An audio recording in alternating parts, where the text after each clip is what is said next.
onde muitos da nossa família não estão querendo nem se aventurarem, muitos da nossa mamãe não querem ser mamães, estão preocupadas se ainda serão mamães ou não.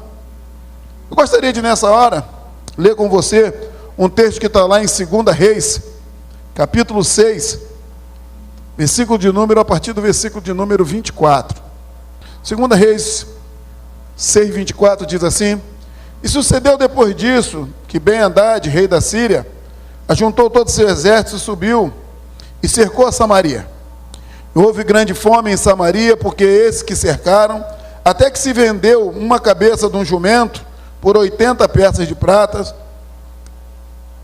e a quarta parte de um cabo de esterco de pombas por 5 peças de prata. E sucedeu que, passando o rei pelo muro, uma mulher lhe bradou, dizendo: Acode-me, rei, meu senhor. E ele disse: Se o Senhor não te acode, de onde te acudirei eu? Da eira do lagar? Disse-lhe mais o rei: Que tens? E ela disse: Esta mulher me disse: Dá cá o teu filho, para que hoje o comamos, e amanhã comeremos o meu filho. Usemos, pois, o meu filho e o comemos. Mas dizendo-lhe eu outro dia: Dá cá o teu filho, para que o comamos, escondeu ela o seu filho. E sucedeu que, ouvindo o rei as palavras desta mulher, rasgou as suas vestes, e ia passando pelo muro, e o povo viu que trazia consigo, por dentro, sobre a sua carne, e disse: Assim me faça Deus, e outro tanto, se a cabeça de Eliseu, filho de Safate, hoje ficar sobre ele. Estava então Eliseu assentado em sua casa, e também os anciões estavam assentados com ele, e enviou o rei um homem diante de si. Mas antes que o mensageiro viesse a ele, disse ele aos anciões: Viste como o filho do homicida mandou tirar minha cabeça? Olhai, pois, quando vier o mensageiro, fechai-lhe a porta e empurrai-a para fora, para com a porta. Porventura não vem o ruído dos pés do seu senhor após ele. Estando ele ainda falando com eles, eis que o mensageiro descia a ele e disse: Eis que este mal vem do Senhor, que mais, pois, esperaria do Senhor. Feche teus olhos, eu quero orar com você. Deus, obrigado pela tua palavra, obrigado porque nós sabemos que a tua palavra ela é eficaz. Fala aos nossos corações nessa noite, cuida de nós, cuida dos teus servos que estão passando por esse momento de dificuldades. Que possamos repensar, Senhor Deus, o tema chamado família. Em nome de Jesus. Amém. O cenário que nós temos desenhado hoje, no nosso país chamado Brasil, e por que não dizer no mundo, é um cenário muito sombrio. Porque nós estamos vivendo um tempo em que o fator família, a ideia de família está totalmente deteriorada. A nossa ideia de família, ela decaiu muito, porque outras coisas que são muito importantes para se ter família, também caíram muito. Honra, honestidade, amizade, amor.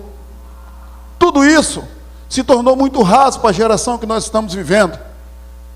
E com isso também a família perdeu o seu valor, perdeu o seu lugar. Hoje nós temos, por exemplo, algumas pessoas que estão pensando família de um ponto de vista muito mais prático do que de um ponto de vista amoroso. Não é difícil você sair daqui, nos países aí fora, onde se precisam, as pessoas precisam ter um visto, precisam ter, né, um passaporte, ter uma autorização para poder estar ali, e isso acontece muito mediante o casamento. Você tem países e mais países em que as pessoas estão fazendo isso. E em meio a tantas dificuldades, e quando nós olhamos para o nosso país, nós pensamos muito na dificuldade financeira.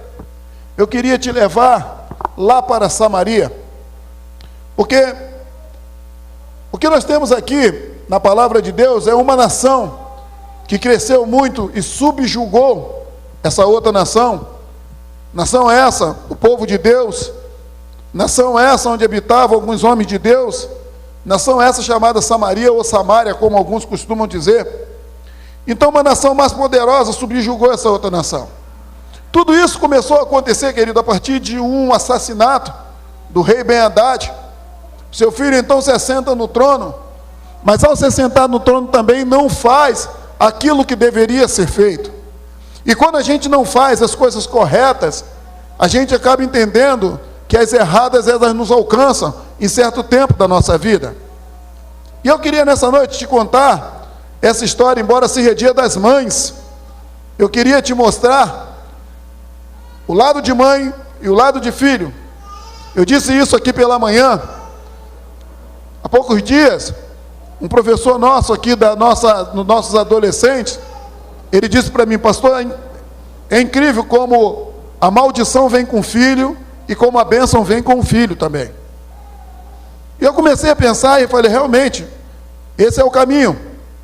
Mas se eu começar a pensar aqui no texto, Samaria tinha perdido tudo, tinha sido subjugada. E ela tinha perdido sua economia, tinha perdido a sua plantação, tinha perdido tudo que eles tinham de melhor, e com isso eles perderam também o seu juízo. Porque toda vez que você é acometido de dificuldades, toda vez que você é acometido de coisas que você não consegue controlar, a primeira coisa que você perde é o juízo. A primeira coisa que acontece conosco é ficarmos realmente tão preocupados que algumas pessoas têm morrido, outras têm infartado, outras têm passado por alguma dificuldade tão grande. Há pouco tempo, nós vimos um homem que ganhava 35 mil reais numa empresa, e porque a empresa estava indo embora do Brasil, ele foi dispensado, ele surtou de uma tal maneira que ele se matou. Mas ele tinha, pelo menos, para receber dessa empresa, sua rescisão, era cerca de 1,5 milhão. E aí eu pergunto, quem é que não vive bem e muito bem com 1,5 milhão? Quem é que não consegue montar algo para sustentar a sua família com 1,5 milhão? Então ele não morreu, não foi porque ele foi mandado embora. Ele morreu porque ele não suportou a ideia de perder aquilo que ele tinha, e ele não conseguiu controlar isso e trabalhar isso dentro do seu coração. E isso, querido, tem sido uma maiores das razões que tem tirado a nossa paz, tem acabado com as nossas famílias. Mas no meio dessa guerra toda, no meio de tudo que acontece, a calamidade tomou conta daquele povo, e você vê que a Bíblia diz que no auge de tudo, eles conseguiram comprar uma cabeça de jumento, e comeram essa cabeça de jumento por 12 ciclos de prata. 12 ciclos de prata significa 12 quilos de prata. Pense você, o que vale hoje 12 quilos de prata. Eles compraram 12 quilos de prata, uma cabeça de jumento, e por 5 quilos de prata, 5 ciclos de prata, eles compraram esterco de pomba. Esterco de pomba, por mais que pareça, não era, né, o defecar das pombas, como algumas vezes a gente possa achar. Esterco de pomba era o nome que se dava a um tipo de cebola que existia, que não era tratada para comer. As pessoas não achavam que era algo bom para comer. E quem comia esse tipo de cebola eram os pombos. E eles então defecavam, e pelo fato deles fazerem isso, aquele defecar deles era usado como esterco para outras plantações.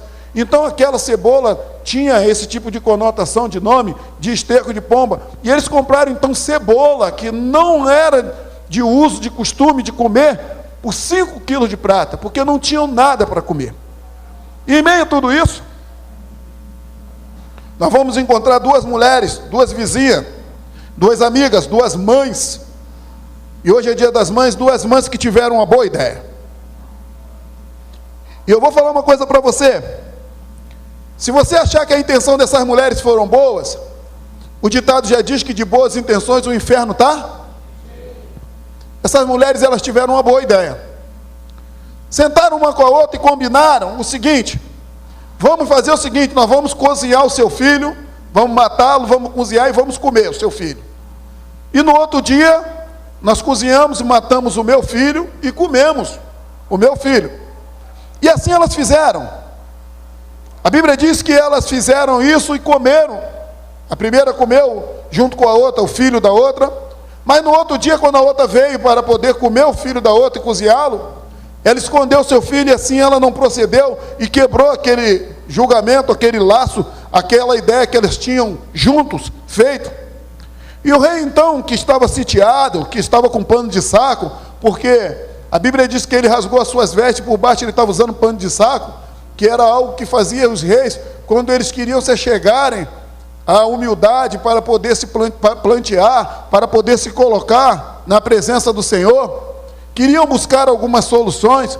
Quando queriam, eles chegavam à humilhação de botar os panos de saco, mas o rei tinha posto esse pano de saco de humilhação, mas tinha coberto. Ele então rasga, quando ele sabe daquilo que estava acontecendo, e ele mandou avisar a Eliseu que ele ia cortar a cabeça de Eliseu. Por que ele queria cortar a cabeça de Eliseu? Porque o Deus de Eliseu era o Deus do livramento, era o Deus do amor, era o Deus da graça, era o Deus que nós servimos, é o Deus que nós pregamos, é o Deus que nós vivemos. Eliseu era profeta do Senhor.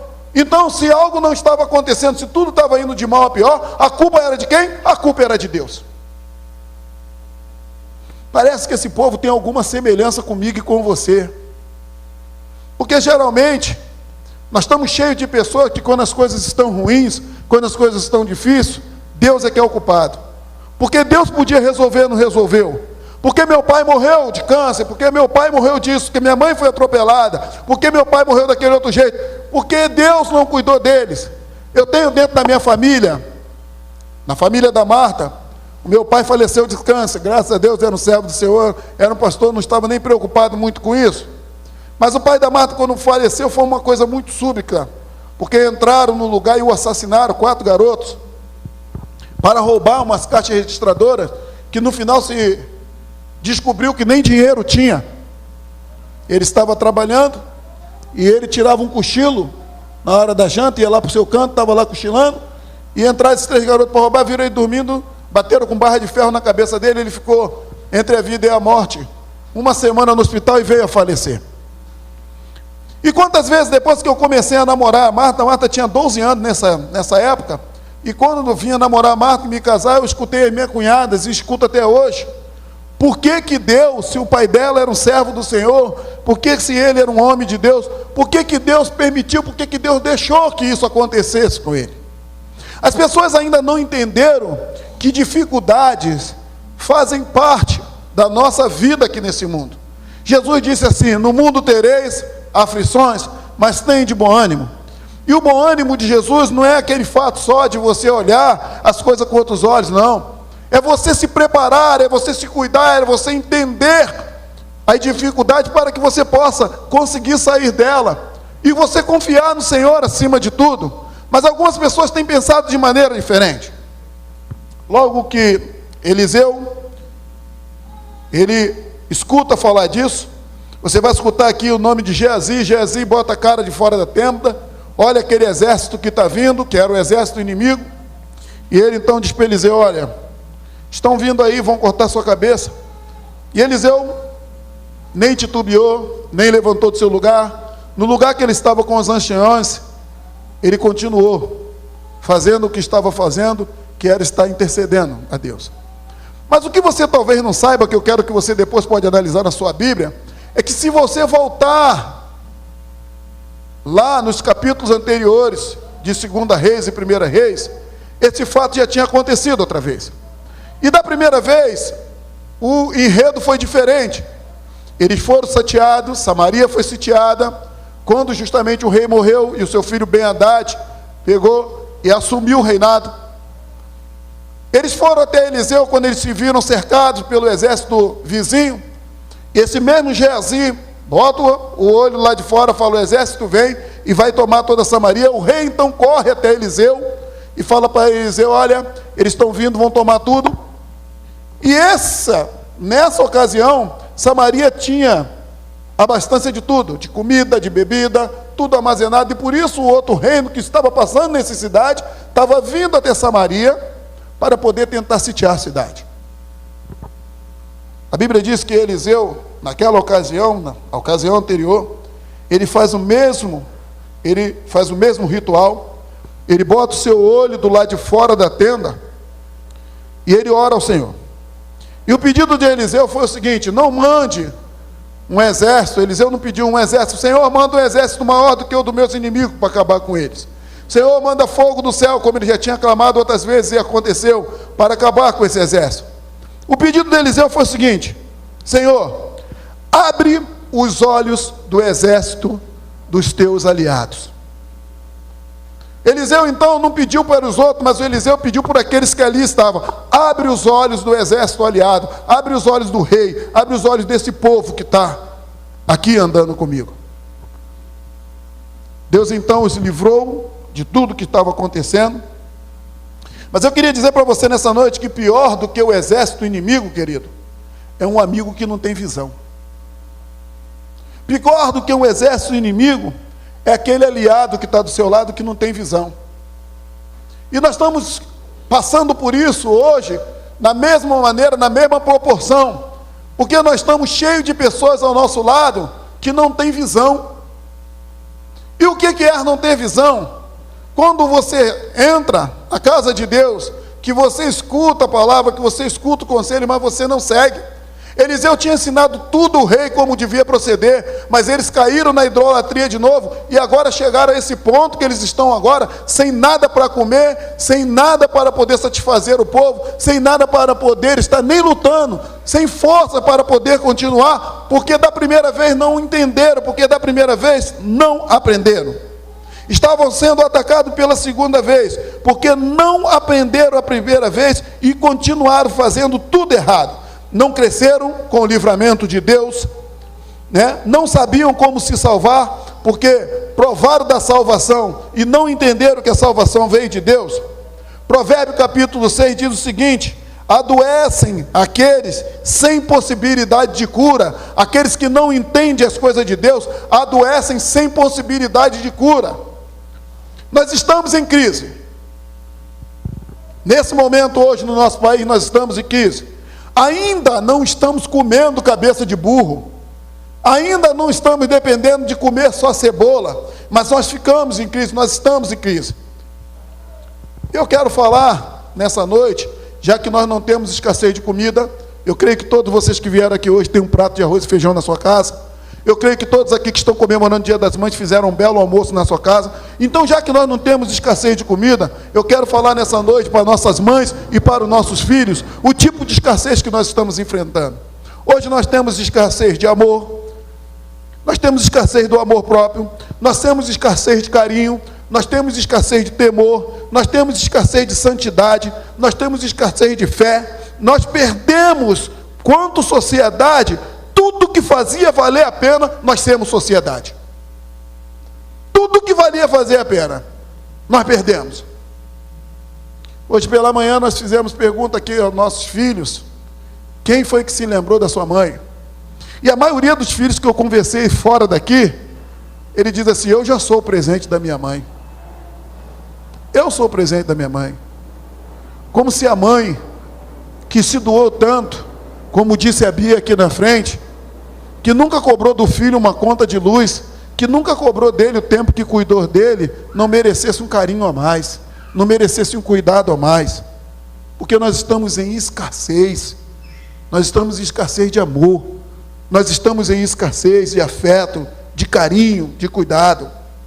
A história nos mostra que nós estamos vivendo uma geração rasa, uma geração sem história, uma geração sem futuro. Nós olhamos, por exemplo, na maioria dos nossos jovens chegam até quase 30 anos sem ter uma história. Antigamente, eu creio que os mais antigos aqui, a maioria deles, se você perguntar, começou a trabalhar com 9 anos de idade, com 10 anos de idade. Hoje o jovem ele não tem que fazer nada mais a não ser estudar, e ele não quer estudar. Se a mãe põe ele para estudar e não deixa ele jogar bola enquanto os outros estão jogando bola, a mãe vira um carrasco. Eu encontrei um filho uma vez que disse para a mãe que gostaria que ela morresse. Eu atendi uma jovem há poucos dias, que ela disse que preferia que seu pai tivesse morto. Tudo isso porque o pai foi buscá-la pelos cabelos e não deixou ela passar a noite na balada. E é por isso que os nossos jovens estão chegando a certa idade que eles não têm história. E eles só vão entender o que é história quando eles chegarem na maior idade. E o tempo, querido, cobra. O tempo não deixa passar, o tempo é implacável. A palavra de Deus lá em Levítico diz: começarás a pagar os seus pecados quando com os seus pecados te encontrares. Uma hora você vai encontrar com aquilo que você plantou, porque é a lei da semeadura. Nós estamos vivendo um tempo que as nossas escolas, eu não sei, quantos aqui estão estudando? Levanta a mão. Quantos estão estudando? Faculdade, qualquer outra coisa. Quem tem aqui a matéria chamada moral e cívica? Levanta a mão. Ninguém mais tem. Na Angola ainda tem. Moral e cívica na Angola ainda tem. Graças a Deus. Mas viu que no Brasil ninguém mais tem moral e cívica. Você sabe o que quer dizer moral e cívica? Você sabe de que tratava a matéria moral e cívica? Na moral e cívica você aprendia o hino do Brasil. Você aprendia o juramento da bandeira. Você aprendia a respeitar os seus pais. Você aprendia a respeitar o mais velho. Você não entrava numa casa e você entrava no meio de uma conversa do mais velho. Você esperava. Você, para passar em qualquer lugar que tivesse mais velho, passar no meio, você pedia licença. Se você falasse um palavrão, menor que fosse, na frente do mais velho, você pedia desculpa. Hoje em dia nós chegamos ao cúmulo da banalidade. Nós não temos mais moral e cívica. Com isso nós perdemos outras coisas. Levantam, eu desafio qualquer jovem que levante aqui agora e que saiba cantar o hino nacional brasileiro. Ele não sabe a letra do hino do seu país.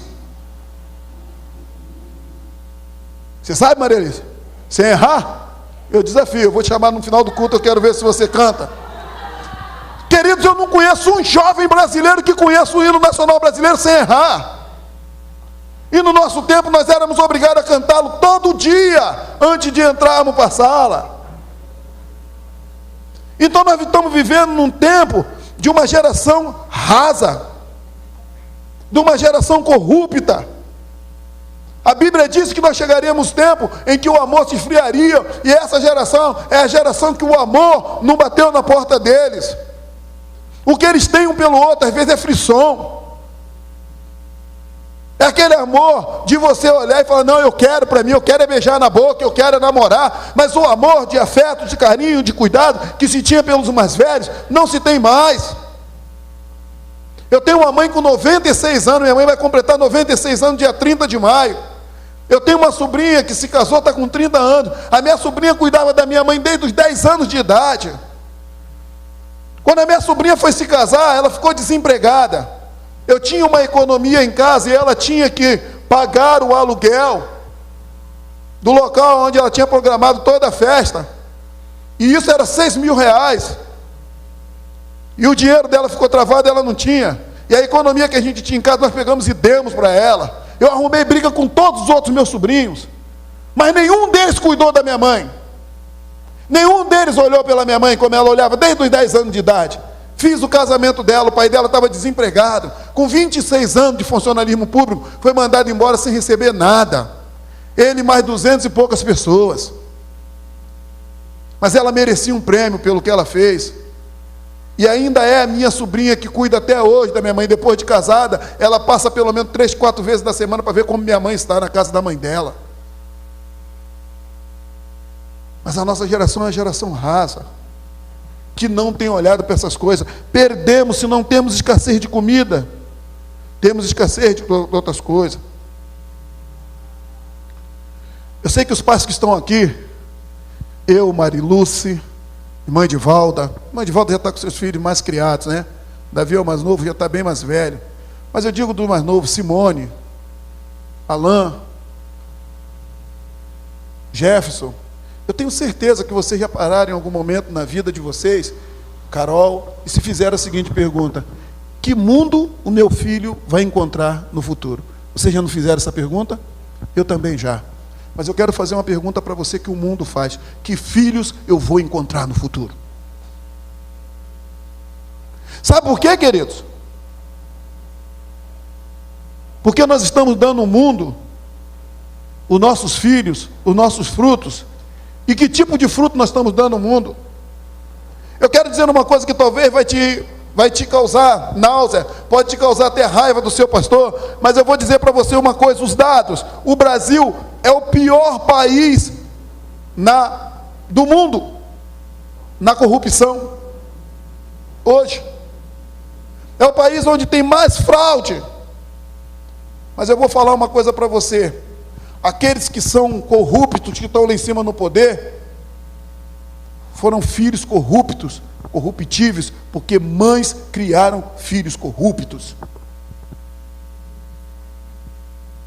Somos nós que estamos produzindo esse tipo de pessoas para poder colocá-los no mundo. E está na hora da gente querer produzir algumas coisas diferentes. Aconteceu uma coisa lá em casa, e eu não estou falando isso para você dizer que eu sou melhor do que você, não. Essa semana, o Arthur chegou em casa e falou para mim o seguinte: pai, eu não posso mais levar meu álbum de figurinha, o álbum da Copa, para o colégio. Falei, não pode, por quê? Porque a professora ficou brava, a diretora Gabi ficou brava lá e não quer mais. Colégio particular, falei, essas coisas acontecem mesmo, então você deixa o álbum em casa, filho. Tudo bem? Tudo bem. No outro dia de manhã, eu chego para deixar o Arthur na porta da escola, a diretora está lá, a Gabi me chama, fala, pai, aconteceu uma coisa, não sei se o Arthur falou. Falei, do álbum? Falou, do álbum. Ele te contou a história toda? Eu falei, não, o que houve? Não, é que um garoto mais velho que o Arthur, de uma outra turma, roubou de um outro garoto, em base de 200 figurinhas. O garoto estava com umas 200 figurinhas repetidas. Ele roubou do outro garoto. E para não ser pego, ele começou a distribuir com os colegas. 10 para um, 15 para o outro, 20 para o outro. E um dos garotos que ganharam essas figurinhas foi do Arthur. O Arthur ganhou 15 figurinhas. E eu falei, foi, Gabi? Foi. Então nós retemos as figurinhas do Arthur, para ele poder dizer quais são as figurinhas do garoto. Tá? O garoto, inclusive, que roubou do outro, a mãe está possessa porque ela é policial, e o seu filho está roubando do outro menino aqui na escola, e o seu filho já é um garoto de 12 anos de idade, ele é de outra turma, mas o Arthur foi um daqueles que foi premiado e ganhou os 15 figurinhas. Não tem nada a ver com o Arthur, seu filho não fez nada, fica tranquilo, nós só retemos a figurinha dele, para ele trazer aquelas figurinhas que ele levou para casa. Onde está, Arthur? O Arthur falou, não, está em casa, então vamos trazer. Conversas à parte, o Arthur entrou, estudou, quando ele saiu, que eu cheguei em casa à tarde, eu falei, agora a gente precisa sentar e bater um papo. Criança eu não sou, eu tenho 53 anos.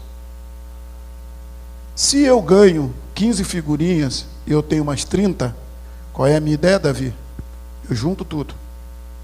Por que aquelas 15 você separou e deixou em casa? Alguma coisa tem. E aí chamei ele para uma conversa.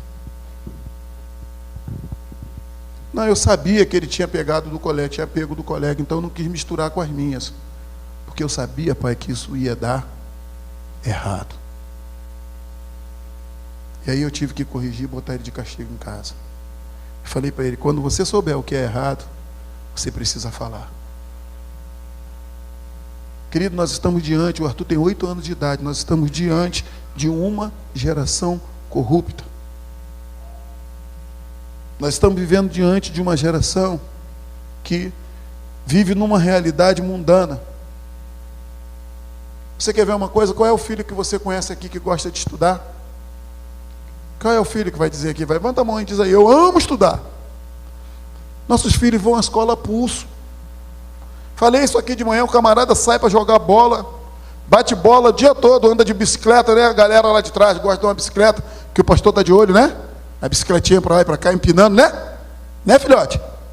Do lado do Otávio lá, como é que é o nome dele? Como é que é o nome, Otávio? Fala aí. Não é o Wellington que bota a bicicleta no alto ali e empina, né, Wellington? Aí o Wellington chega em casa, a mãe fala, vai tomar banho. Ele fala, eu nem suei, o camarada está cheio de caraca, mas ele não quer tomar banho. E alguma mãe fala assim, não, deixa ele dormir assim mesmo. Você está plantando, querido, e você vai ter que colher um dia. Aí amanhã esse camarada, ele arruma uma mulher, uma esposa, e ele se casa com ela, mas ele não gosta de banho. Faz igual um vizinho meu que trabalhava numa obra, e nós estávamos num tempo de escassez de água lá no Rio de Janeiro, nesse tempo. E um dia estava numa conversa lá, e ele tinha um outro vizinho do lado que também trabalhava na mesma obra. E a mulher conversando uma com a outra, a mulher daquele que chegava em casa e já jantava e ia dormir, ela virou e falou para a outra assim, rapaz, que bom, graças a Deus, a gente está na escassez danada de água aqui, eu não preciso ficar guardando água nos baldes, porque o fulano toma banho na obra. A mulher do outro virou e falou assim, nossa, engraçado, mas eles não estão trabalhando na mesma obra, o meu chega em casa, eu tenho que guardar água, porque na obra não tem água, está faltando água também. Alguém está mentindo, querido? Alguém não está tomando banho. Mas isso não começou agora, isso vem de longe. Com certeza esse camarada não pegou esse hábito agora. Mas nós estamos vivendo, e eu quero levantar algumas coisas para vocês aqui. Nossos filhos são alvos. Nossos filhos não têm laços históricos. Os nossos filhos não têm escola. Só estuda porque acham, né? Quando você fala de estudo, nossos filhos acham um problemão. Você conhece todas as crianças. Os meus netos, quando eles entram dentro do carro, a primeira coisa que eles falam: vai pai, vai tio, vai vô, vai vô. No dia do meu aniversário, estavam vindo comigo para cá para comer bolo, e o Micael, que é pequenininho, são um garoto de 4 anos de idade. 4 anos de idade, o Micael fala: e esse braço aí que está na sua frente aí, manda esse braço sair do caminho, sabe nem dirigir, corta ele, vô, corta ele, vô. Não tem nem ideia. Eu falei para ele: você sabe dirigir, Micael? Ele falou: eu piloto é muito. A conversa de um para o outro é o seguinte: eu vou ter um Camaro, o outro fala: não, eu vou ter uma Ferrari. Eles não têm noção do que é que custa um Camaro, do que é que custa uma Ferrari. Os nossos filhos sonham com coisas grandes, mas fazem coisas pequenas. Os nossos filhos sonham alto, mas vivem andando pelo chão, se arrastando. Criar filhos, por exemplo, com 18 anos. A mãe constrói tudo na vida do filho durante 18 anos. Quando chega a 18 anos, essa garota bonitinha, né, lindinha, que a mamãe criou, que deu leitinho, que cuidou, trocou fraldinha com tanto carinho, ela se apaixona. E porque ela se apaixona, ela quer ir para a cama, ela quer satisfazer o desejo daquele que está do lado dela. A mãe fala para ela: olha, esse camarada não presta para você. E ela briga com a mãe: a minha mãe é uma chata, a minha mãe não presta, a minha mãe não me deixa fazer nada. Ela desconstrói tudo aquilo que a mãe construiu na vida dela. Às vezes, quando eu vejo garoto de 13, 14, 15, 16 anos, com o namoradinho do lado, dizendo: eu estou apaixonado, eu fico olhando e falo: tadinha, não sabe nem o que é isso. Não sabe o que te espera. Porque daqui a pouco você vai ver essa mesma garota que já não está mais apaixonada mais. E aí você pode dizer para mim: pastor, mas isso faz parte da vida. Mas você está perdendo o tempo da sua vida precioso, que lá na frente vai ser cobrado de você. Porque você desconstruiu tudo. Tudo aquilo que sua mãe sonhou. Sabe por quê? Porque sua mãe é uma boba. A sua mãe não sabe de nada, a sua mãe é ultrapassada. Mas na verdade a sua mãe tem uma história e ela não quer que você caia no mesmo problema que talvez ela tenha até caído. Mas você não dá ouvido. Para quê? E aí, querido, à medida que a consciência vem para o filho, à medida que a consciência vai crescendo, à medida que ele vai tomando conta de ter uma história, ele tem uma consciência. A consciência some e vira lei. Vira lei. Porque ele começa a responder por aquilo que ele faz. E quando vira lei, eles começam a serem cobrados. E quando eles são cobrados, eles começam a entrar em crise. Porque a história não foi bem alicerçada. A história não foi bem trabalhada. Mas eu queria dar um alento para as mães que estão aqui nessa noite. Mãe, deita no seu travesseiro, fica tranquila, vai dormir. Não se preocupa quando seu filho começar a dar esse tipo de trabalho, não. Porque se você entregou na mão de Deus, se você trabalhou com Ele os princípios do Senhor, se você fez as coisas certas, Ele agora entrou debaixo da lei, Ele está debaixo da graça. E a graça, querido, ela justamente começa a agir na nossa vida quando nós tomamos responsabilidades. E a graça de Deus, ela nos alcança.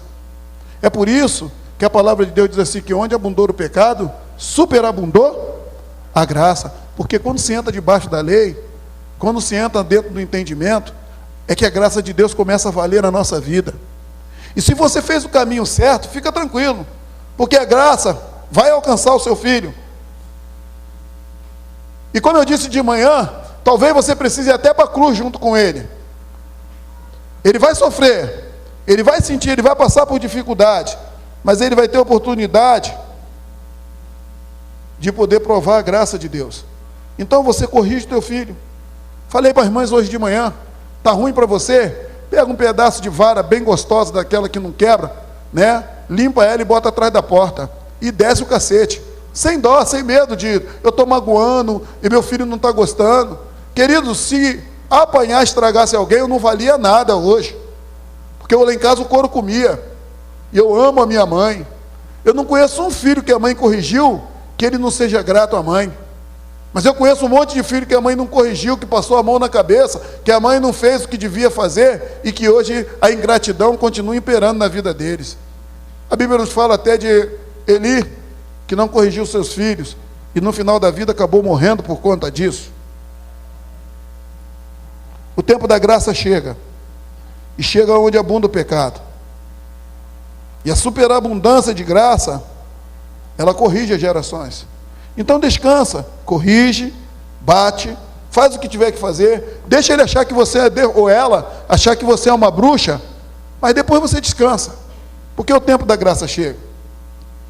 Mas, eu vou voltar lá para o texto, e quero falar para você, mãe. O grande problema que nós encontramos nesse texto é de duas mulheres. E essas duas mulheres, elas fazem um acordo. E depois que o acordo não deu certo, o que ela faz? Elas procuram o rei. Mamãe, você que está aqui hoje, à noite, eu quero dizer uma coisa para você. Não faça como essas mulheres.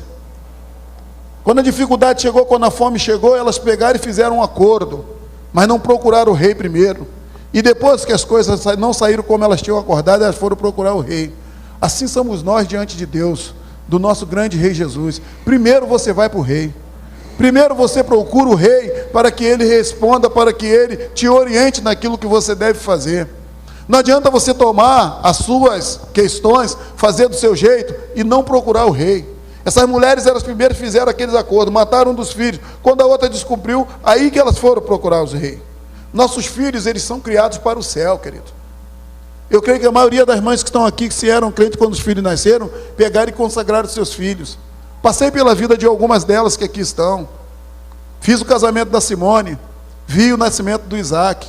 Oramos pela consagração do Isaac. Fiz isso também com o filho da Cris e do Jefferson. Agora, Cris, é hora de descansar no Senhor. Ele vai crescer, até ele ter história, ele vai errar. Mas a graça de Deus vai o alcançar. Porque você está fazendo o caminho certo. Você está trazendo ele na casa de Deus. Você está ensinando ele o caminho do Senhor. Mesmo que ele sofra, porque é impossível passar por esse mundo sem sofrer. Mas a graça de Deus vai o alcançar. Bom seria se eles ouvissem as suas mães, para que eles não precisassem passar por tantas coisas. Eu disse na manhã, que eu não lembrava bem a letra, tinha anotado aqui na mensagem, do tal do grupo, Davi não estava aí, e eu ouvi dizer que o Davi conhece bem o grupo, tal do Pingo d'Água.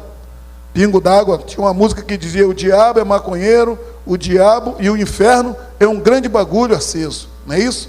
O diabo é maconheiro e o inferno é um grande bagulho aceso. E ele diz o seguinte: e a erva quem é? É você, mané, é você, mané. E a erva quem é? É você, mané. Você, vacilão? Não, eu encontrei você, mané. Sabe por quê? Porque não obedecer mãe e pai, não querer viver debaixo da vontade do rei, é coisa de mané. É coisa de vacilão. Você vê o que acontece muitas vezes numa família de 2 filhos? Quem tem 2 filhos aqui, levanta a mão. Alan tem até 3, né, Alan? Irmão Antônio e irmã Edivalda tiveram 2. Marilúcia, diga aí se o pastor estiver errado. Você tem um filho estudioso, você tem um filho bom e você tem um filho rebelde. O filho rebelde, o filho estudioso, o filho bom, ele cresce, né? Dá fruto, geralmente é o mais velho. Geralmente, desculpa, viu, Davi? Porque tu é o mais novo e muitos outros aí. Geralmente o mais velho é estudioso. Aí o mais novo começa a dar trabalho. O filho que não é obediente começa a dar trabalho. O que a mãe faz? Esse meu filho está dando trabalho, esse coitadinho não consegue fazer nada, tudo dá errado para ele. A mãe começa a cuidar do coitadinho. A mãe começa a olhar para o coitadinho: não faz isso não, eu conheço a tua história, não vem com esse negócio de fazer assim para mim não. A mãe começa a olhar mais para o coitadinho. E quando ela vê aquele que era bonzinho, ficou revoltado. É assim ou não é? Sabe por que ele ficou revoltado? Porque o outro, além de não fazer nada e dar trabalho, roubou da sua mãe o tempo que ela tinha com ele. Porque a sua mãe, por falta de experiência, a sua mãe, por errar, ela vai dar atenção para aquele coitadinho que está dando um montão de trabalho. Daqui a pouco o outro que era bonzinho está dando trabalho do mesmo jeito. Aí os dois estão dando trabalho. E ela não entende: poxa, mas o outro que era tão bonzinho, agora virou a cabeça. Não, é você que virou a cabeça dele. Porque você fez as coisas erradas. porque você foi acudir o que era malzinho e deixou o bonzinho jogado de lado. Querido, deixa o seu filho que der trabalho, deixa ele ter os trabalhos dele. Uma hora a graça de Deus vai ter que o alcançar. A escassez faz nascer em nós um sentimento que a gente muitas vezes não sabia que existia. A dificuldade, ela faz nascer em nós, faz brotar no nosso coração um instinto de sobrevivência. Eu lembro do teste de sobrevivência, eu não sei aqui quantos serviram a Força Armada, mas eu lembro que quando eu fui a fuzileiro naval, eu lembro do teste de sobrevivência. O helicóptero levava a gente, largava numa ilha lá no Rio de Janeiro, chamada Ilha das Cobras. Te dava um canivete, um cantil cheio d'água, tá? Um cantil com água, um canivete na mão, que era uma faca bem afiada, a sua indumentária, e largava você lá, seu capacete, e falava: ó, daqui uma semana a gente vem buscar vocês. Primeiro dia, a fome vinha, você se segurava, pai, tudo. 2 dias depois, a gente já não aguentava mais comer manga verde, que tinha muita manga verde naquele lugar, comendo manga verde, querendo quase comer capim. Eu ainda tinha sido criado desse jeito, tinha um bocado de taioba lá, não sei quantos conhecem aquele mato, aquela taioba, tem a tal taioba brava, tem a taioba, e eu pegava aquilo e cortava e comia, e aí esse era o alimento. 2 dias depois que nós estávamos ali numa fome desgraçada, passou um helicóptero jogando galinha, só que ele largou aquele montão de galinha viva, meu irmão, e todo mundo olhando para a cara do outro. O que nós vamos fazer? Catei uma galinha daquela, cortei o pescoço dela, peguei a faquinha, passei a faca no pescoço dela e começamos a encher o cantil de sangue. E alguém disse: para que esse sangue? Eu falei: para beber, porque o sangue alimenta. Eu não vou beber isso. Eu falei: então tu vai morrer de fome. Aqueles que falaram que não ia fazer isso, quando viu você metendo canivete, com pena e tudo da galinha, abria aquele peito dela e começava a comer aquele peito cru dela, 2 horas depois ele estava fazendo a mesma coisa, porque não tinha jeito, não tinha fogueira, não tinha nada. Você tinha que comer, querido. Era comer ou morrer. Então, quem nunca passou fome, quando você vê documentário que o camarada passou não sei quanto tempo comeu rato, quando você vê documentário de pessoas que nem aquele avião que caiu aí num lugar gelado, que uns comeram os corpos dos outros que morreram, a gente fica, com algeriza, fala: que isso? Eu nunca faria isso. É que você nunca passou por essa necessidade. Mas a escassez tira de você o controle, tira de você muitas vezes a visão daquilo que você tem que fazer. E essas situações, elas chegam muitas vezes na nossa vida porque nós queremos e não entendemos aquilo que nós realmente somos. Então eu quero terminar a minha pregação dando alguns conselhos para as nossas mamães. Mamãe, primeira coisa que eu queria dizer para você que está aqui nessa noite: nem sempre você vai conseguir ter o controle de tudo. A escassez, a falta de alguma coisa, seu filho quer um negócio que você não pode dar, não dê. Diga não para ele. Diga: sua mãe não tem, a sua mãe não pode. Nós temos outras prioridades. Você não vai conseguir ter o controle de tudo. Aconselhe seu filho, mas se ele quiser fazer algo diferente daquilo que você está dizendo que ele tem que fazer, deixa ele fazer, coloque ele na mão do Senhor, fazendo com que ele entenda que algum dia ele vai ser cobrado por tudo isso. A Bíblia fala isso, Salomão diz lá, dando seus conselhos: corre, jovem, aponta para onde apontar o seu nariz, faça aquilo que você quer, sabendo que por todas essas coisas Deus te trará a juízo. É assim que a Bíblia trata. Mães que ficam desesperadas: ai, meu filho quebrou a bicicleta, ai, meu filho quebrou o celular, ai, meu filho passou por isso, ai, meu filho está assim, ai, meu filho está triste porque perdeu namorado, eu tenho que resolver. Você não tem que resolver tudo, até porque quando ele resolveu namorar, ele não quis nem que você soubesse. Você não tem que resolver. Descansa, porque você morre antes do tempo. Você não tem o controle de tudo. Segundo conselho que eu queria te dar: não negocie com seu filho a vida. Não faça negócio com ele com vida, querido. Essas 2 mulheres, Elas entraram no negócio e negociaram a vida dos filhos. Eu como, vamos cozinhar um, comer outro, depois a gente come o outro. Não negocia a vida do seu filho. E muitas vezes, achando que nós estamos fazendo bem, nós estamos negociando a vida dos nossos filhos. E quantas mães hoje choram? Quantas mães estão aqui dentro ou em qualquer outra igreja aí, que seus filhos estão indo para o inferno? Porque na maioria das vezes eles negociaram a vida dos seus filhos. Seus filhos foram criados para o céu, e você não pode dar nenhum tipo de brecha para que a vida deles seja negociada. Faça com que eles encontrem limite na vida deles. Você negocia a vida deles, querido, e com isso você negocia os sonhos, você negocia o futuro de cada um deles.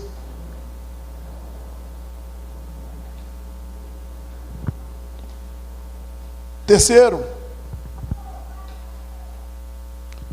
abra bem o seu ouvido que eu vou falar para você. Eu vou te dar um terceiro conselho. Mamães que estão aqui. Descontrolou, aquiete-se. Para tudo. De que o pastor está falando? Uma coisa que eu gostava muito na minha casa. Minha mãe nunca bateu na gente brava. Porque minha mãe já ficou muito brava, mas minha mãe nunca bateu na gente. Era um acordo dela com meu pai. Olha, Anitta, você está em casa, os filhos fizeram alguma coisa, não bate. Porque você vai bater com ódio, você vai bater com a raiva. Deixa que eu bato. Meu pai chegava, bem essa pai sentava no colo, daqui a pouco a vara estava contando no lombo. E meu pai, ele até brincava, ele falava para nós o seguinte: você não precisa saber por que você está apanhando, eu sabendo porque eu estou batendo, está tudo certo. Mas o conselho é o seguinte: descontrolou, aquiete-se. Não tome nenhuma decisão de cabeça quente, você vai se arrepender. Você toma decisão de cabeça quente, você xinga seu filho, você maltrata, você espanca, você amaldiçoa seu filho.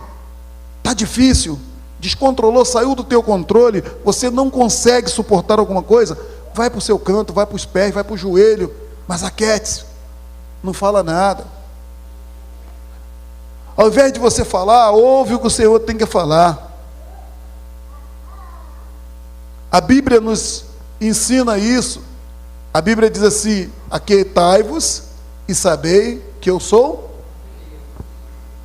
Então nós precisamos ter um momento que nós ficamos quietos. Fica quieto. Segura a tua onda. E por último, admita o seu erro. A mãe que não comeu seu filho, ela não comeu porque se arrependeu. Eu não vou cozinhar meu filho e não vou dar para você comer. Você já pensou qual é a dor de uma mãe que chega?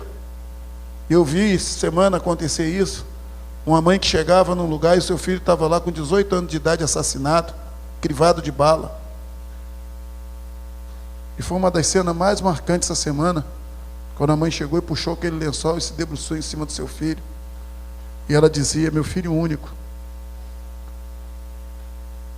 A Judite tem quase um parentesco com aquele jovem que morreu aqui em cima, naquele assalto de ônibus. Filho único. Um garoto que já tinha uma vida, tinha um carro, tinha tudo, vendeu o carro para comprar um outro. Foi andar de ônibus e acabou assassinado. Uma mãe que apostou seus sonhos, que apostou a sua vida e tudo que o seu filho era, e perdeu seu filho por causa de uma tragédia. Quando você tiver dificuldade, se coloca no lugar do teu filho. Se você se colocar no lugar dele e você entender que você não errou naquilo que você fez, descansa.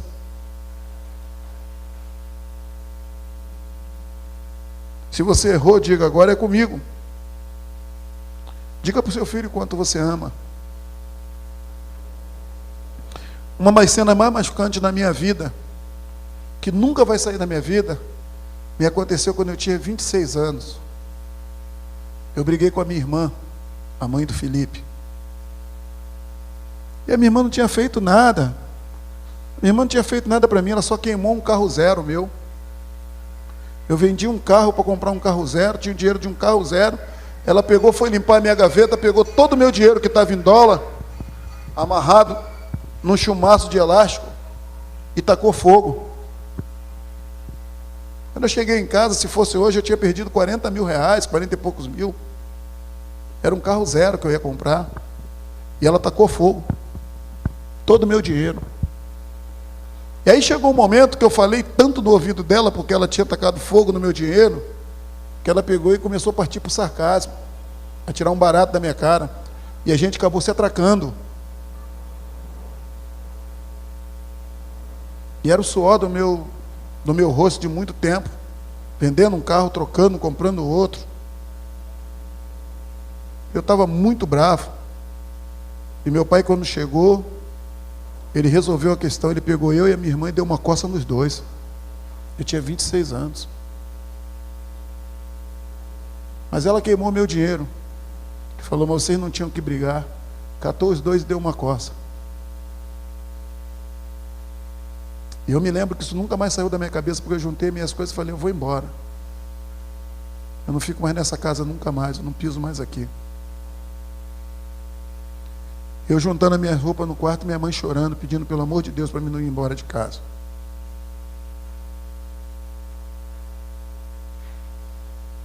Até que eu não consegui pegar minha mala, porque ela não deixou. Eu falei, aqui eu não durmo mais. Saí, já era meia-noite e pouco, sentei lá fora, no meio-fio. Eu estava de cabeça baixa, daqui a pouco eu vi meu pai chegar e botar a mão no meu ombro. Quando eu olhei para o meu pai, ele estava chorando. E ele disse para mim, se você for embora dessa casa, desse jeito, eu vou morrer. Se teu pai errou, perdoa do seu pai. A gente é muito besta porque a gente acha que porque a gente é pai e mãe, a gente não pode pedir perdão para um filho. Se coloca no lugar dele. Sabe por quê? Porque quando você desce um pedestal do lado do teu filho, vocês levantam junto para poder começar a caminhada de novo e subir tudo de novo. Pais que nunca desceram, nunca conversaram com seu filho, nunca admitiram seus erros, nem para suas esposas, nem para os seus filhos, nem para ninguém. E estão no final da vida vendo os seus filhos, aquilo que eles criaram com tanto carinho, indo embora, se perder, porque não tem a hombridade de descer um pouquinho. E para você, filho, que está aqui nessa noite, eu queria te fazer uma pergunta. Se Deus levasse a sua mãe essa semana, se a sua mãe morresse essa semana, qual seria o seu sentimento? O que você sentiria? Você que não comprou um presente para sua mãe por achar que ela não precisava, você que não valorizou o dia dela por achar que de repente você é o melhor presente que ela já podia ter, o que você sentiria? Hoje à tarde eu abri o celular, numa chamada de vídeo, e os meus irmãos estavam todos em volta da minha mãe lá, comemorando com ela. Que vontade de voar dentro daquela tela e passar lá para o outro lado.